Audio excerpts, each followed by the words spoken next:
what's up? This is V Rose from Clear Sight Music. I'm in the field with the Trackstarz. All right, you in the field with the Trackstarz, Ryan Righteous, Sean Tanner, DJ Jeremiah. Okay, let's get into this noteworthy. We got an interesting one just recently. It's called CHH Women.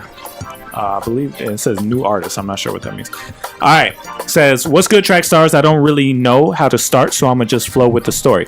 I never imagined myself actually doing music before. It was never a dream. Is this the wrong one? Well, it's good we're not live. We can just edit that out. We're going to do that one too. We're going to do that one later. All right. This is the one we're talking about. This one is called Is My Friend Hitting on Me? A little more interesting. All right. Somebody be like, that, what happened to mine? What happened to mine? No, we're going to get to it. Hi, everyone. I'm a female about to graduate from college this May. I am always very selective of who I've made friends with and associated myself with. So when I started going to a church not too far away from my college campus and was able to connect with some like-minded Christian females there, I was thrilled. My situation actually started this January. One of the female friends that I had connected with expressed to me that for a while she had been having bisexual attractions. I didn't want to overact to this, so I just prayed with her in that moment and advised her to speak with someone more mature and wise in the church about the situation. What made me really get concerned was the fact that she told me that she had been feeling these bisexual attractions for many years, and that recently she had began to develop a strong romantic desire for one of the friends within our friend circle. To top this off, she explicitly stated that she was content with knowing that she was a bisexual Christian. I am not sure what that is or even means, and she's willing to be single if necessary. Recently, some of my friends in our friend circle has expressed to me that this particular friend can at times do unwanted and inappropriate touching. And in some of the conversations I've had with her and her life actions made, it doesn't seem that she wants to change how she is right now. She's also done some of the same things to me that makes my friends and I feel that either one of us may be the female that she has a strong desire for. I've talked to my mom about this and she just keeps telling me to pray for her, and if my friend makes a pass on me, which at times she has made me feel uncomfortable with her mannerisms, to tell someone in the church. My friend told me not to tell anyone, but with some of the actions she's made towards me and others in our friend circle, I feel trapped. I didn't follow her direction and told one of my friends that could help advise me on the situation, and she told me to follow Matthew 18:15-17.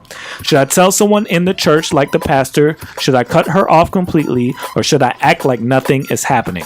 So somebody pull up Matthew 18:15-17 so we could cover that real quick. Is my friend hitting on me? What do y'all think? Well, the first thing is, yes, you're the one that she's attracted to. Probably. Yeah. I mean, if she's going to come out of confidence and tell you, that's testing the waters. Yeah. You know what I mean? That's just like, oh, you know what? I'm going to slick tell you. I love using that word because I don't know what it means before now. I'm going to slick tell you that you're the one I'm interested in, and I hope for some reason that you will take that bait and tell me that you either feel the same way or you're comfortable still being around me, so that you don't go away and my crush goes away. Either way it's gonna hurt the friendship almost. Because if you're not interested in, kind of hurts. Okay, so Matthew 18:15-17. I'm in the NIV. So, if your brother or sister sins, go and point out their fault, just between the two of you. If they listen to you, you have won them over. But if they will not listen, take one or two others along, so that every matter may be established by the testimony of 2 or 3 witnesses. If they still refuse to listen, tell it to the church. And if they refuse to listen even to the church, treat them as you would a pagan or a tax collector. Like the IRS. So, you know, I want to see her to sit in on this one because I wanted her to talk about the female perspective of like being in college and what you're seeing out there and what you would do in this situation. Like, I don't know.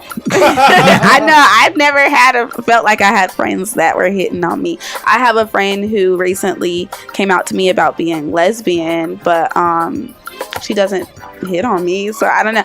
I feel like if you feel uncomfortable, then you shouldn't even hang around her anymore.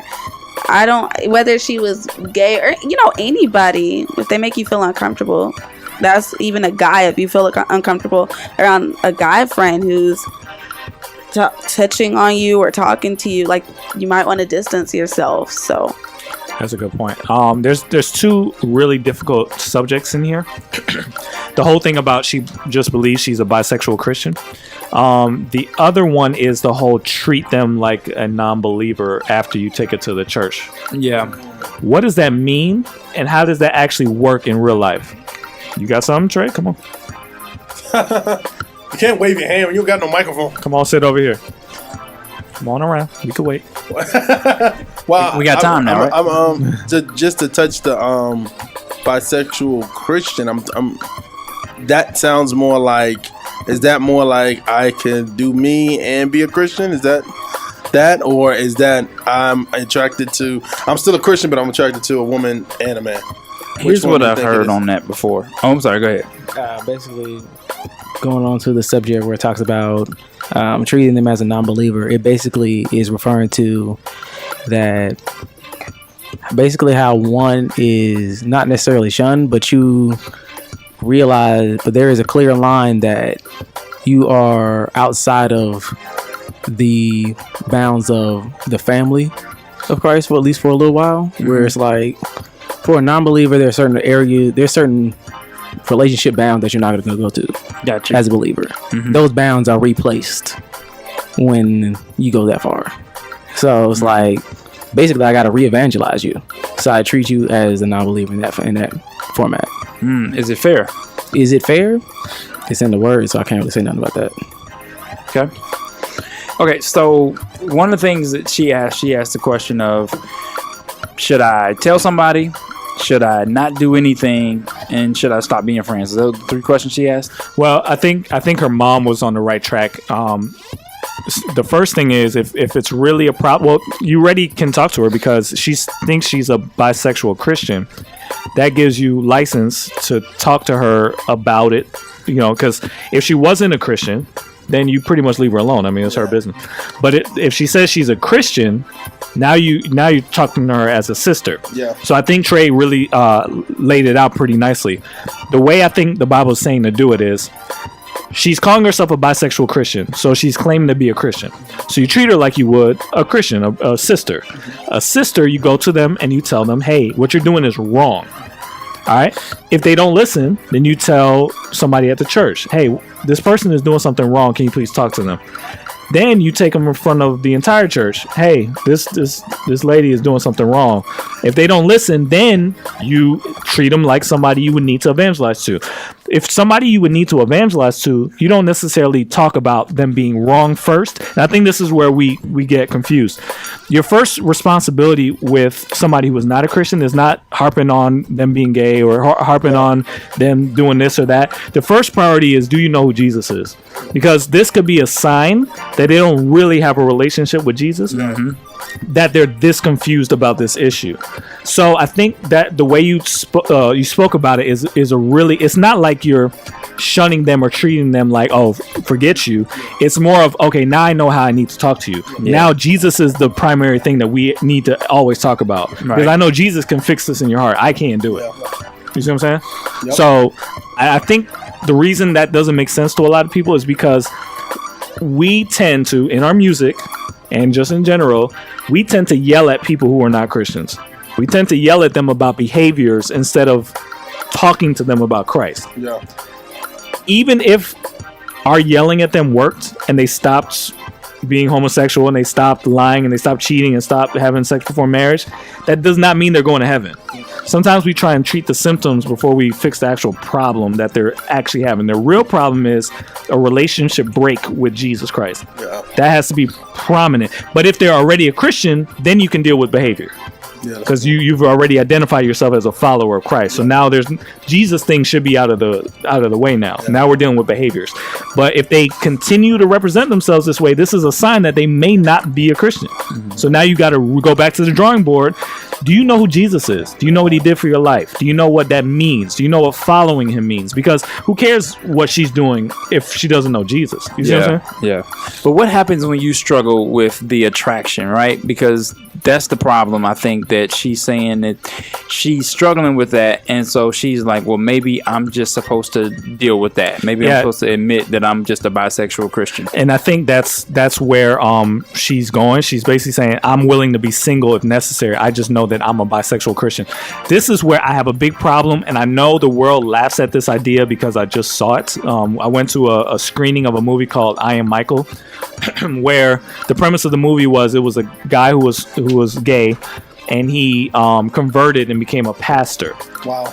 And it was James Franco and some other guy.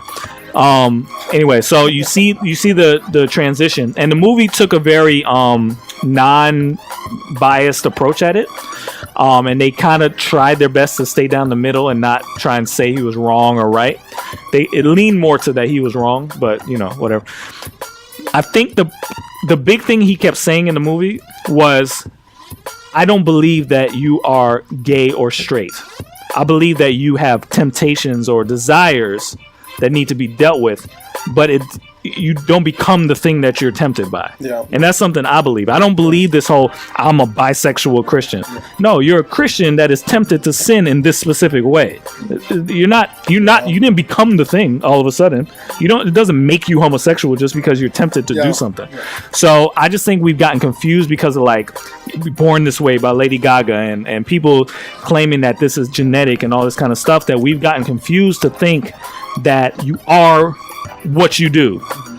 You aren't what you do what you do, and you are somebody who was created by God. That's who you are. Yeah. Just because you do something doesn't make you into something that you're not. You see what I'm saying? So yeah. So anyway, so that's what I think, and I think that'll help her. I think these labels that we put on things confuse the issue, but Yeah. So what's the advice that we're going to give to? So one of the things we have to address for her is, and I've actually been in this situation. You have got to put yourself out there on Front Street like this. If I'm the friend, then you're with the wrong person. You're messing up a friendship, because you have to be like, so I don't care if I am the person that you're attracted to. I'm not attracted to you, and I never will be. So if I'm that friend, then you already know what the situation is. You don't have to hope for it. You don't have to pray about it. It's a wash. I'm serious, because I've been in that situation where dude was telling me like, yo, I think you're the one. No, I'm not the one. I can tell you that for sure that I'm not the one. And he was like, so you're telling me that there's nothing, like you wearing the wavy hair and the suits and I'm serious. This is what he told me. You wearing the wavy hair and the suits and talking about not having sex before marriage. That's not a cover up. I was like, it's not a cover up, brother. It is not a cover up. And he stopped at that moment. He was like, all right, cool. All right, well, don't tell my wife. You got something in your eye. Nah, he was like, don't tell my wife. I was like, all right, cool. Don't tell my wife. Why do you say that? He was married. Oh, you was. Oh, was okay. Like, so your wife won't kill him. Basically, that's what you're saying. No, his wife won't kill him. Oh! I thought you was talking about now. Okay. Wow, that's crazy. Atlanta. You would have stepped to me knowing I was married with a child. Maybe. So this was years ago. Anyway, man. So that's what I think, man. I think your mom is on the right track. You got to pray for her. I think the way Trey laid out the path that the Bible laid out was perfect. And I just think it has to do for her. If you do get through with her, and let's say you only have to do the first step of the Bible plan. Hopefully that's all it takes. I think these are some of the things you need to discuss with her, is that just because you're tempted, I may be tempted to do something, doesn't make me the thing. You just have to ask God for it. I know I was going to say, majority of the time, that's where people's identity is, because they think they are whatever they think they are, and then they try to walk out that identity. Yeah, because there's a community for them now, and the community is loving. The community cares about. I've seen this happen. One of my friends in college, I saw the transition where it's like Christians treat me like crap, these people love me. Yeah. I'm that thing now. Yeah. You know what I mean? It just happens, and there's too much hate coming from Christians that claim that they're doing God's work, but they really just don't like gay people. I mean, it's the truth. They just don't like homosexual activity, and it's more of a natural reaction instead of a godly reaction. Yeah. You see what I'm saying? Because if they had the same reaction to the stuff they did, Yeah, that's true. you see what I'm saying? It don't line up. You see what I'm saying? Yeah. So anyway, hopefully that helps. Yeah. All right, so let's get back into it. You in the field with the Trackstarz, Ryan Righteous, Sean Tanner, DJ Jeremiah. Let's go.